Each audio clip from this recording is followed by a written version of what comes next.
I want to thank Nick Buchanan, who does the best cover art for my books. Anytime.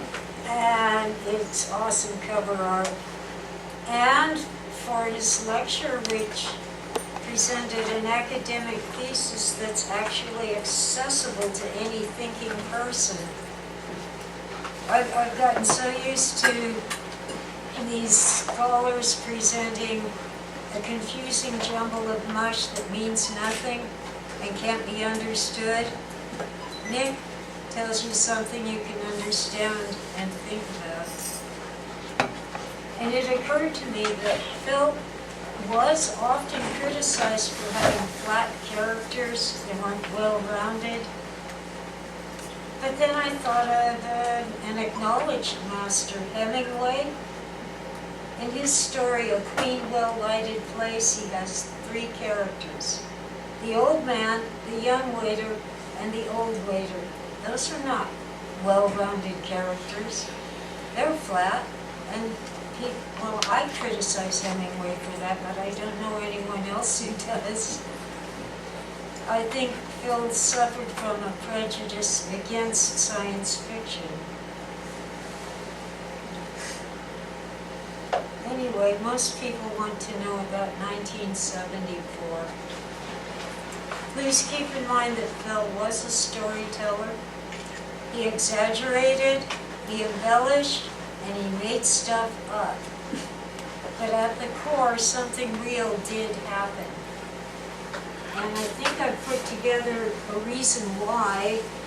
I can't tell you who, but someone did actually target him and smash up his house in San Rafael in 1971.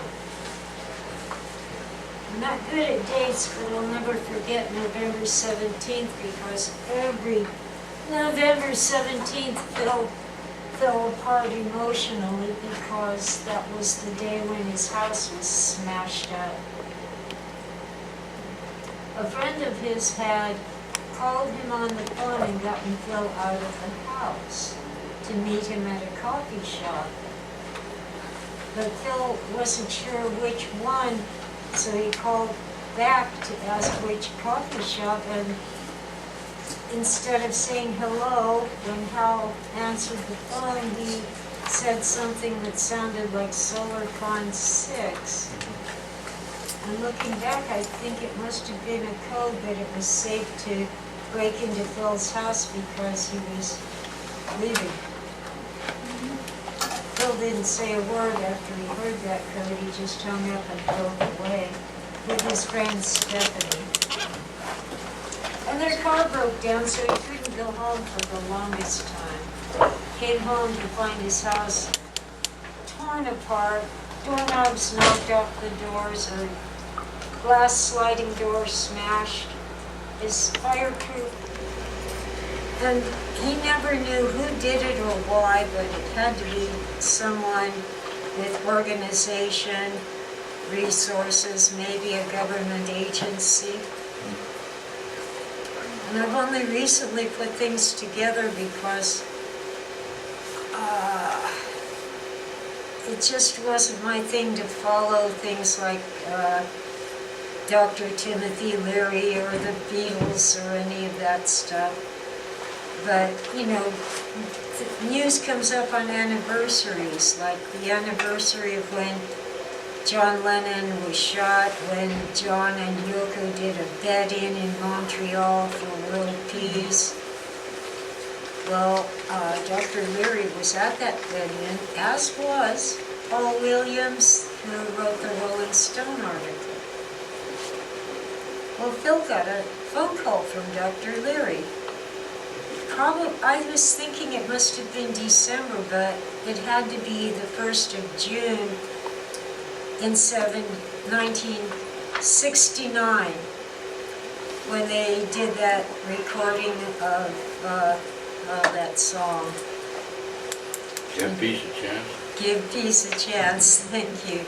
I knew it had to do with peace. See, it's just not my thing. I had to do research to put all this together because it clicked. Phil didn't even believe that it was Dr. Leary on the phone, especially not when he said, "Here, let me put John Lennon on." They were fans of Phil's work, and it was just a call to say how much they loved his novels. Especially, of course, the Three Stigmata of Palmer Eldritch, because everyone thought it was about LSD. And Dr. Leary was known for pushing LSD as a possible cure for mental illness. I don't think it is, but... Well, that's 1969. In March of 1970, Dr. Leary is sent to prison on drug charges.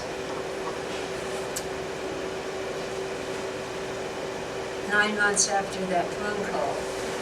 I think it's October of 1970, Leary escapes from prison, and Phil's troubles begin. He's being watched, he's being followed. People among the crowd of people he knows claim to be secret agents who want to recruit him for a mission overseas to spread propaganda or something. And then his house is smashed up.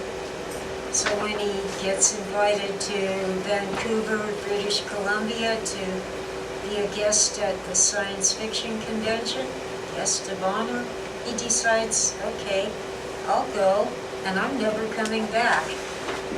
Well, he ended up coming back where I never would have met him. So I think that even though Phil had nothing to do with Leary's escape from prison, the authorities who wanted to track Leary down and bring him back went through every phone call Leary ever made, and of course they would have had John Lennon's phone tapped when Leary called Phil on the phone. And they must have suspected Phil of having a hand in Leary's escape.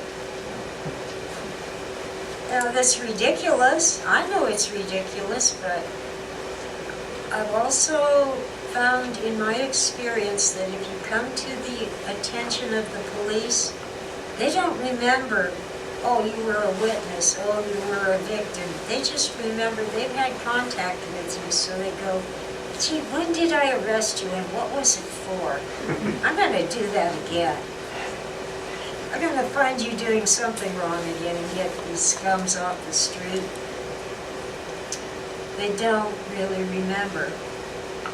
Well, it's not true of all policemen, but of a great many. Enough to make life miserable for innocent people. I actually had a cop say that to me once. Didn't I arrest you once? No, not quite. No, unless you count a speeding ticket in Bakersfield. When you're in Kern County, you just pay the ticket. You don't fuss. Besides, I was going 95, and a nice chickie wrote me up for 70. Well, he would have had to take my car, my son, and me. He didn't think it was worth it because I didn't hit anything. I was just passing a semi-truck and going a little too fast while passing him. A little. It was a freeway, but the speed limit at the time was 55. Now it's at least 65. They usually won't even write you up for 70 now. Anyway, so you want to hear about February and March of 1974? Or you want to hear why the scumbag left me? Well, I was angry for quite a while, but it's the only man I ever wanted to live with, and we were both impossible to live with. Even my cat says so. Anyway, let's see.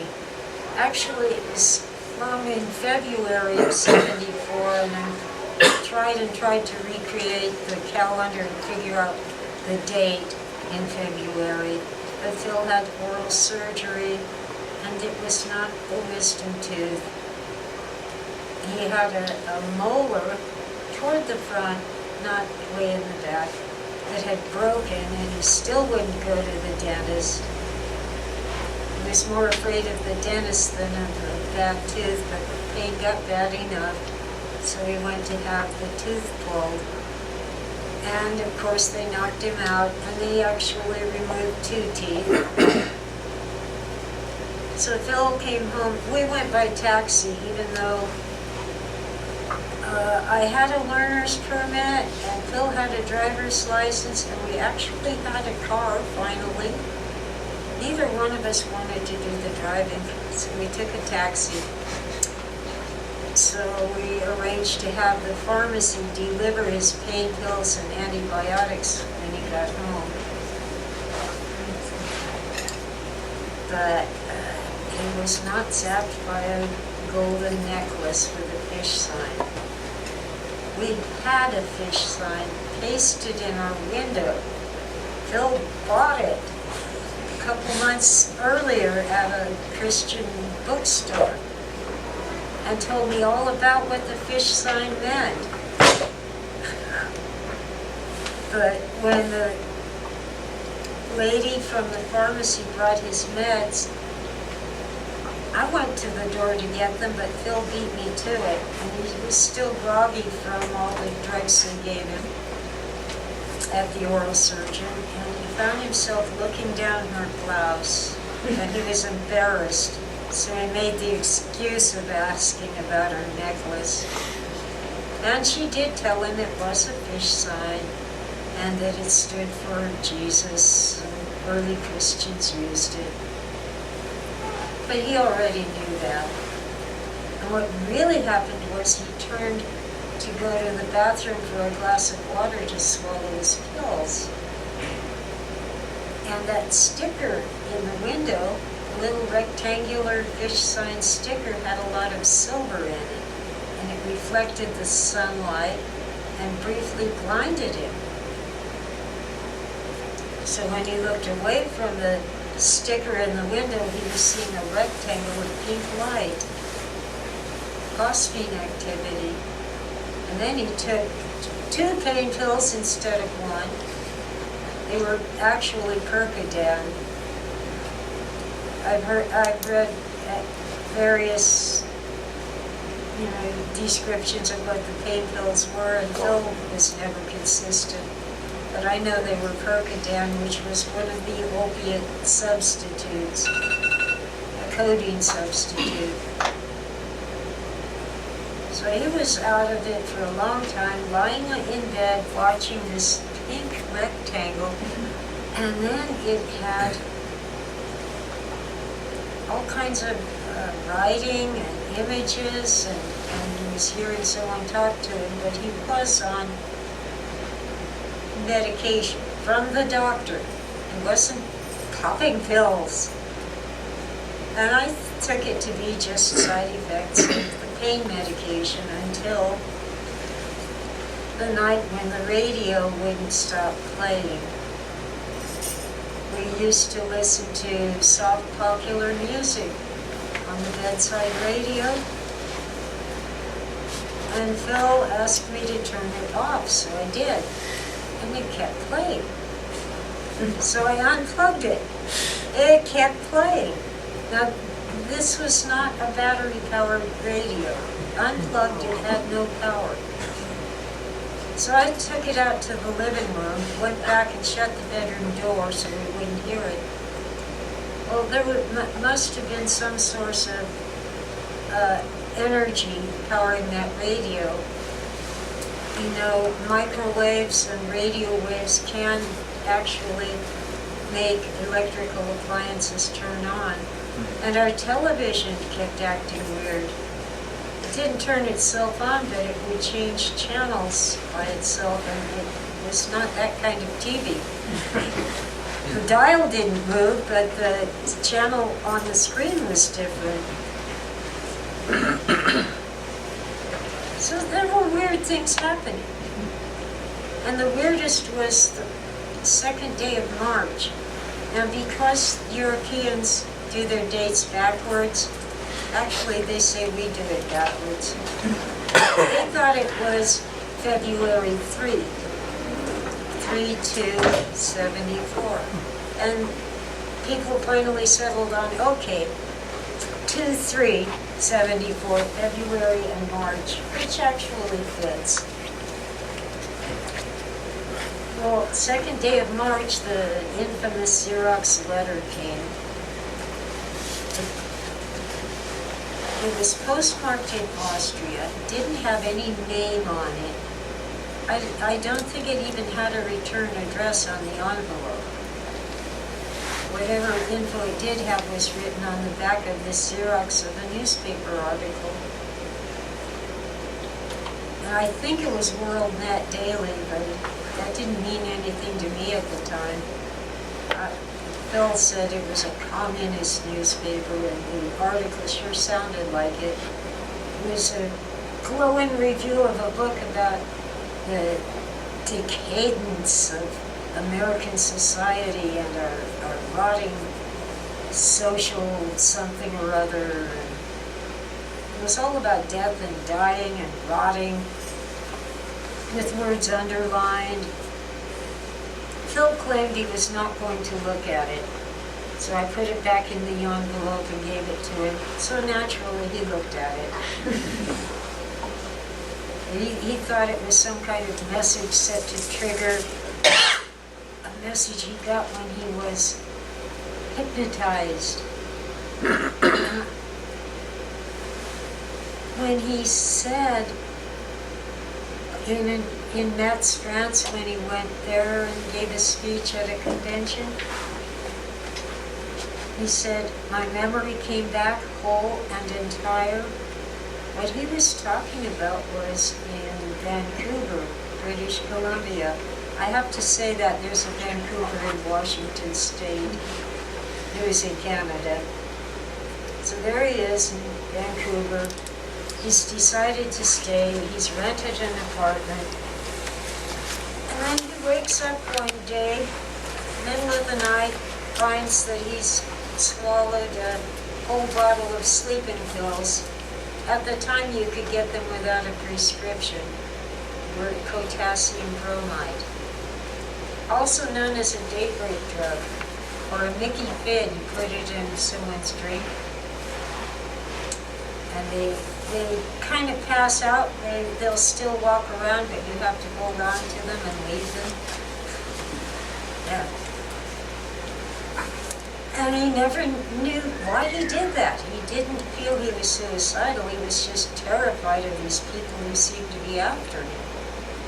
Now that was long before all these 74 experiences. It was 71 or 72 early on, January or February.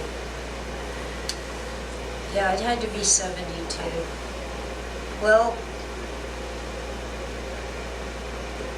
he ended up, because he had no medical insurance and no money, and Canada's health system wouldn't cover him, he ended up in the only place that would take him, which was called Calais, and it was really drug rehab for heroin addicts, and most of the people there were First Nations. We call them Native Americans. Apparently there was a big drug epidemic among First Nations people, worse than alcohol. And alcohol was bad enough. Well, he pretty much escaped from Calais. Got some royalty checks from his agent and fled. But they wanted him to stay because they found out he was a writer and they needed someone to work public relations for them.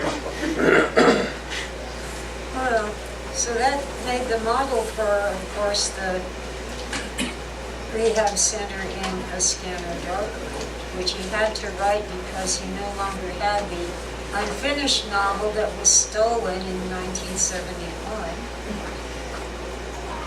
I think a scanner darkly is really not only very good, but also very different from his earlier work. It's almost a mainstream novel. Very little makes it science fiction, other than the fact that Phil was known for writing science fiction. Well, anyway, eventually in '74, probably while still taking his pain meds for his oral surgery, he remembered. He heard a voice saying it was the bromide. And it didn't mean anything to me at the time, but now that I know that potassium bromide can be used to mind control people, it makes sense. And then he remembered right before the suicide attempt, which failed, by the way, because he called for help, he was dragged off the streets of Vancouver by two men in black suits, shoved into the back of what he called a black limousine.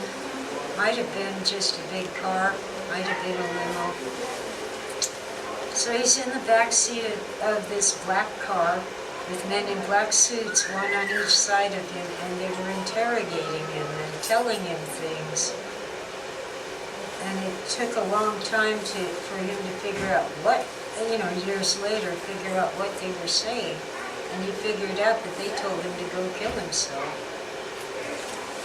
And so when our radio in '74 started playing all by itself, no, I just heard music. But Phil heard the radio telling him to kill himself. I just have to accept that he really heard that. On one level, it's, we each have a different experience, but on another level, you have an actual possible source, because the apartment next door became vacant. And instead of renting it out again, the landlord or somebody filled that apartment with electronic equipment, including a working telephone that turned out to be tapping our phone.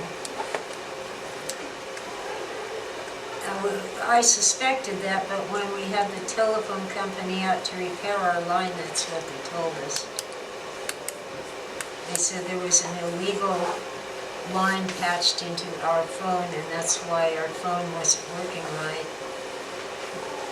There was a reel-to-reel tape recorder, all kinds of electronic gadgets all over that vacant apartment. So that's probably why our radio was playing. And even if we were not the target, I don't think that's relevant to the fact that we were under electromagnetic attack, whether by accident or by design. It happened. And maybe the oral surgery made Phil especially susceptible to it. But we both developed insomnia and really crazy nightmares, not just wild dreams, but really scary dreams. Does anyone have a question? I'm running out of breath. How did you find out about all the electronic equipment next door? Oh, that's a good question. Well, first we saw this yellow 40 tunnel line van pull out in front of the complex, or pull up, and park, and two men in overalls brought in big cardboard boxes on hand carts. I call them dollies. But some people say a dolly is something else. And they brought them up, these big cardboard boxes up the stairs into the apartment next door. So, being curious, eventually Phil and I tried the door, and it wasn't locked, so we went in and looked around. And I even picked up the telephone to make sure, at the vacant apartment, to make sure it was really a working phone. It had a dial tone, and I returned on another day and picked it up and heard someone talking. Didn't sound like anything mysterious, just some woman gossiping. So I thought, maybe the landlord is spying on his wife. maybe they're headed for a divorce. But when I found out from the phone company it was tapping our phone, that was a little upsetting.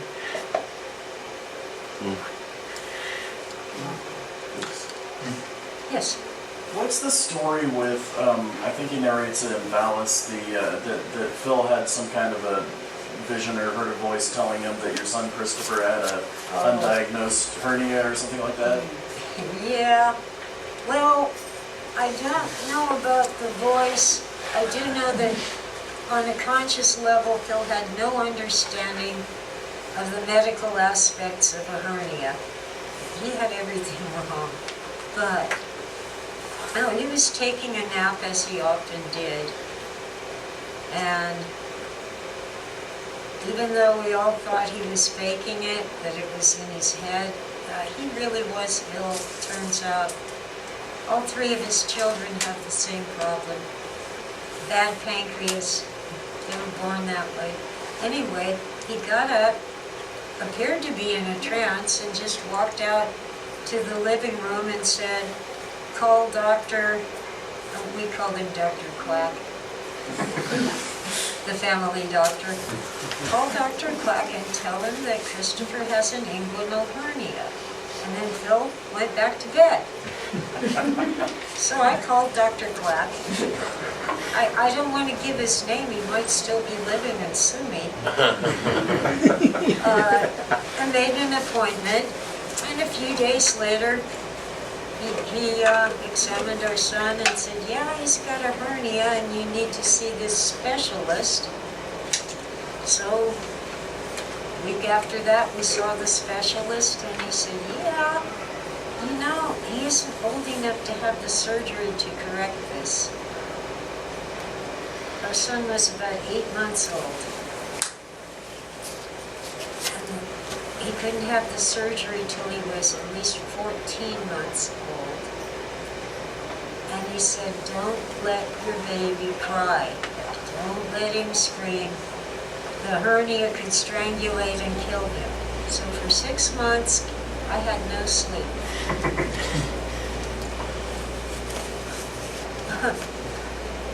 Oh, wow. But he eventually had the surgery and he's fine. Except for the congenital problem with the pancreas and the gallbladder is involved. So there are certain foods they can't eat because it causes terrible discomfort. And my son has found pretty good help from a Chinese herbalist. The doctors are clueless.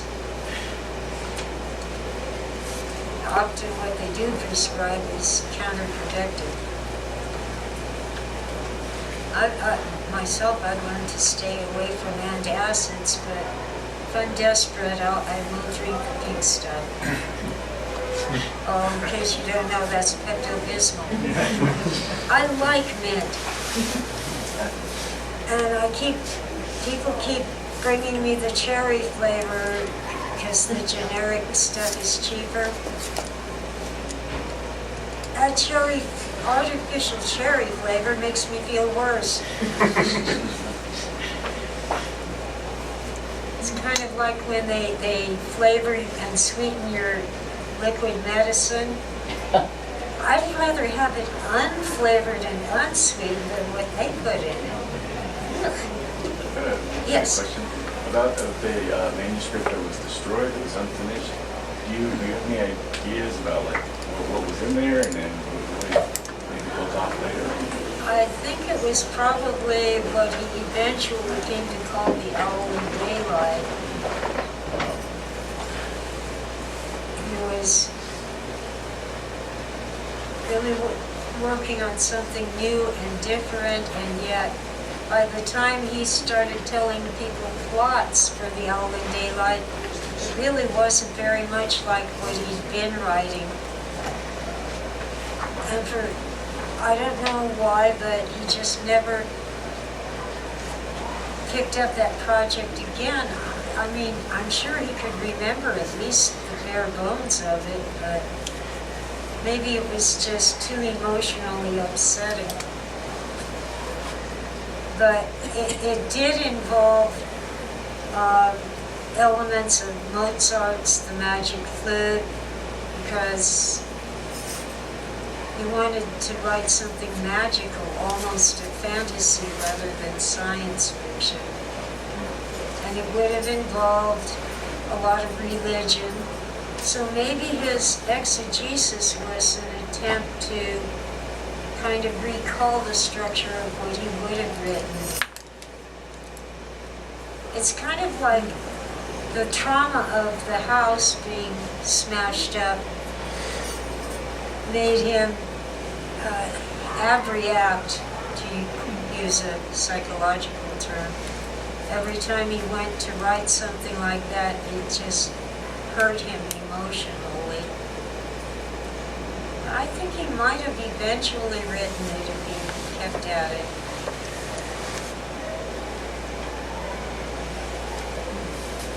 Yes. Could you speak about his physical workspace, how he did his writing? And I might be the only person in the room interested in this, but about the question I'm about to ask is, do you know what dictionary he preferred? Yep. Well, first off, he had the Oxford English Dictionary that you get for free when you sign up for the Book of the Month Club. And of course, you have to have a magnifying glass to read it. But what he used most often were two dictionaries.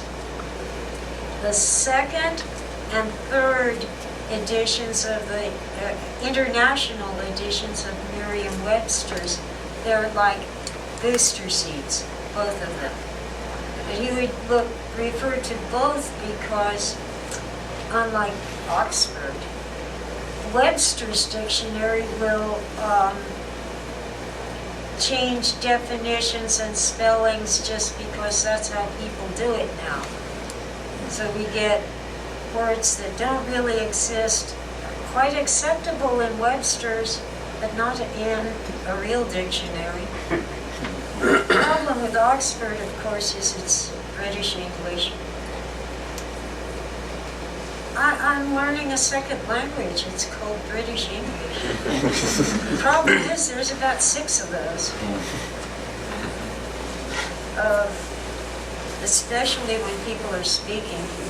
I always ask them where they're from because I'm learning to distinguish a Cockney from a Northerner, from an Australian and New Zealander, and so forth. But yeah. And I'm watching Midsummer Murders, binge watching, to learn the lingo. And I think Bill would have done so. But of course, the only cable TV that was really available while Phil was alive was called Select TV. He subscribed to it. It came over the telephone line, so you couldn't take phone calls while you were watching a movie. And it had one channel. They did have live sporting events, including some really popular boxing matches, and they had movies. You didn't just change channels while watching, you watched one channel. On the other hand, we could still get TV for free over the air. Is it really possible anymore? I gave up TV 10 years ago. And what about the question that was asked about his workspace and his kind of workspace. writing routine, workspace, environment? Sorry, got lost. Where did he write? Well, Phil had a typing table. It's not a little wider than 2 of these chairs put together. The 2 sides could be folded down, but the typewriter was in the middle. It had wheels, but you could lock the wheels so it held still. And ordinarily he kept it right beside the bed. But sometimes it was in another room. But he liked to be where he could lie down for a few minutes and get up and type some more. And of course he had an Olympia upright standard typewriter, totally manual. Would not go to an electric typewriter because he thought if he typed too fast he'd write nothing but garbage and gibberish. But if you had seen how fast he typed on the manual machine, you'd wonder what difference it would make. The one thing special about his typewriter was that he had a custom font. It wasn't, I used to know what it was called. Courier? Was it Courier? No, it wasn't Courier. Wasn't It was pica size, Oh, yeah. the 12 point, but it was something modern. Maybe it was Courier Modern. But he had French quotes. When he wrote a quotation, instead of the vertical quotation marks, he had the French quotes, which are like two sides of a triangle. He used them backwards from the way the French used them. So that the first one, let's see, before the first word, the open part would go toward the first letter, and on the end, the open part would go toward the last letter. The French do it the other way. It doesn't have to make sense, it's French. That's what I tell people when they come across weird words that we've adopted. Yes? A little bit in relation to that question, would he ever manually write things out, or did he go make up everything right on the typewriter? Quite a lot of his exegesis is handwritten, and I've joined the many people being driven insane trying to decipher it. There's a website for that. I'm familiar with his handwriting, and I have trouble with some of it. He wrote so fast, in such a hurry, and his penmanship wasn't that great. Well, Would mine he come isn't- up with those ideas in writing, or would he come up with original ideas right on the typewriter? Just thinking about his thinking process. both. When he was writing A Scanner Darkly, he spent probably more time talking about it with people before he ever set down a single word than he did actually writing it. With the rough draft, he just sat down at the typewriter and, not all at once, not in one day certainly, but over a period of weeks, typed it out.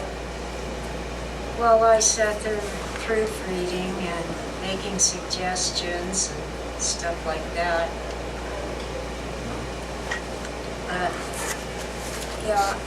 With some of his other works, he actually started writing them by hand, or at least jotting down ideas. Phil and I both abhorred outlines. When I was required to do outlines in school, I would write the essay and then write the outline. It's like, I don't work that way. He didn't either. And maybe in some cases, at the end of a novel, he didn't know how to end it, like with the Ganymede Takeover, in which Ray Nelson wrote the last few chapters. But in other cases, I think he wanted it open-ended. Would he have adapted to word processors? No. He never even wanted a computer. They had them. My first computer was a Commodore 64, and then for the same price you could buy a 128. Neither one had a hard drive. 128K, not gigs, not even megs. It's about even like $128. They were really cheap. guys paid 75 for the 128 and the 64 had been a little more than that. We had a place called Zodi's, discount electronics. My color TV cost me $50, and even in '77, that was not a lot of money. And they gave me a credit card. Fools. Oh, I did actually pay it off before Zodi's went bankrupt. I paid my credit card, my whole $50. Yeah, but yeah, it was. I don't know, the 70s were so different from now. I kind of dabbled in feminism but couldn't really get into it. I kind of dabbled in environmentalism, but I thought too many of those people were crazy. I still think they're crazy. I know we don't like smog and we don't like to burn oil and coal, but why is mining lithium in third world countries to make batteries better than pumping oil out of the ground? Yes. Tessa, back there.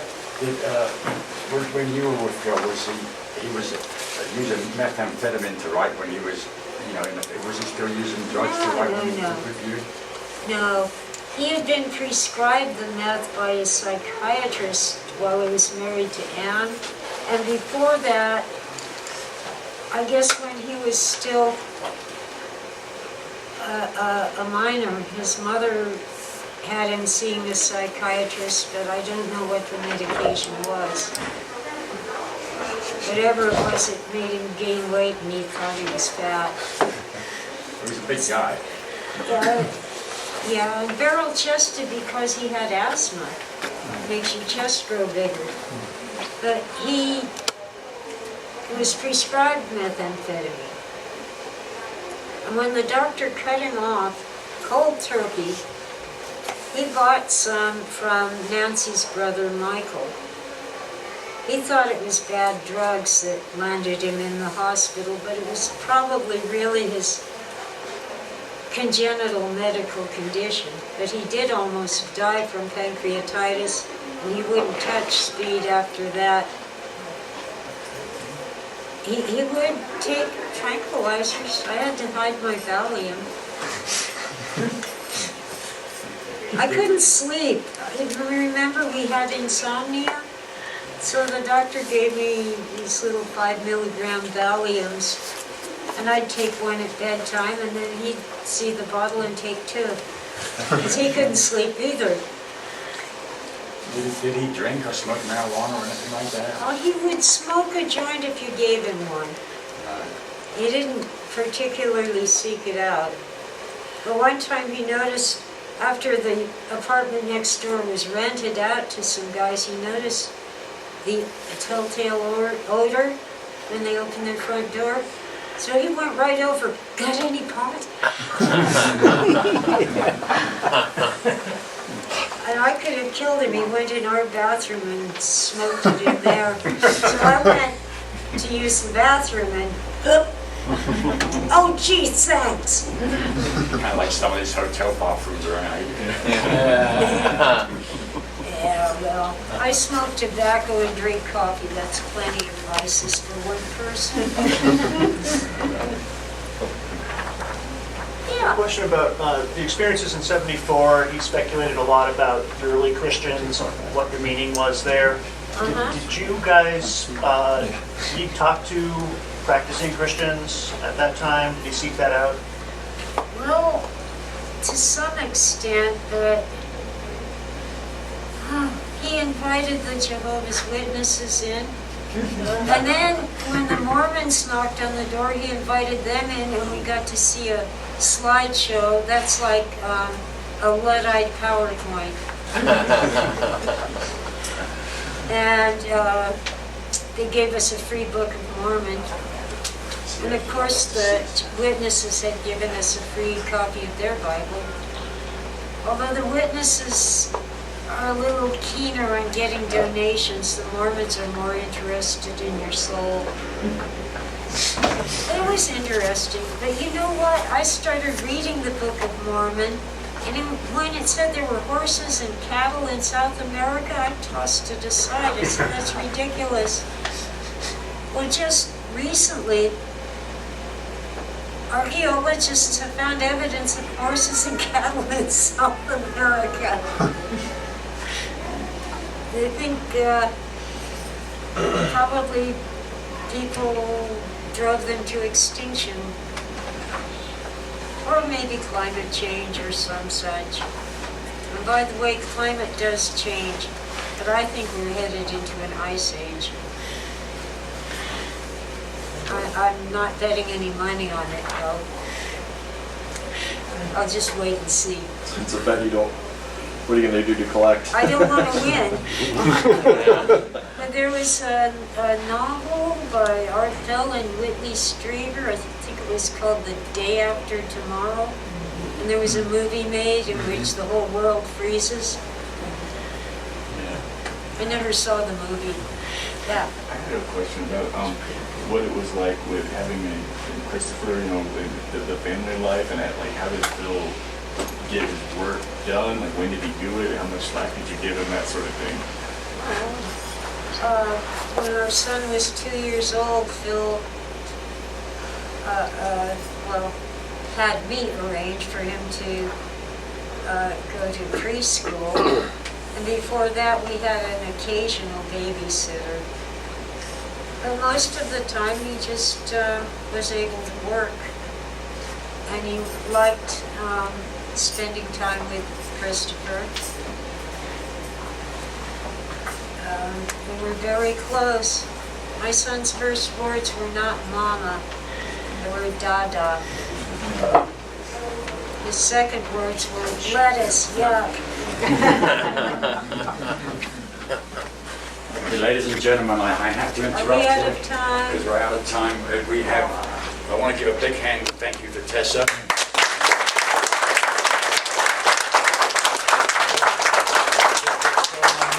We have a half an hour. The movie starts at the free movie Total Recall down here at the cinema at noon. And I thought, well, we better shut a little early so we can get something to eat. And like the free movie at noon, and after that we have the afternoon free until tonight, when we meet at the Country Steakhouse at 6 o'clock. I know you all want to be there for our evening program. It's going to be totally crazy. And Tessa is available to introduce herself to me, correct? I promised to skip the movie so I would be available to talk to I people. believe the gentleman in the corner has been introduced. Yeah, is that Tony?